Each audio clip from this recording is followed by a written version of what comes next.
అనవసరమైన స్నేహాలు, అనవసరమైన పొత్తులు, అనవసరంగా వ్యాపారాల్లో పార్ట్నర్షిప్లు.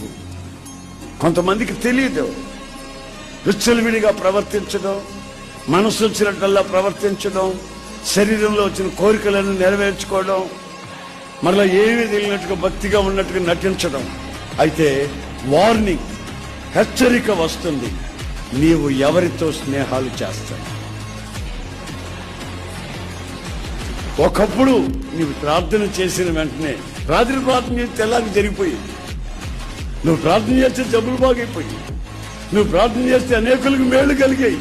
ఇప్పుడు నీ పరిస్థితి ఏమిటంటే, నీ కొంపలోని రాత్రి మగళ్ళు అల్లకాల్లో, నీ పిల్లలే వెచ్చలు విడతారు, నీ జీవితమే గమ్యం లేని పరిస్థితి.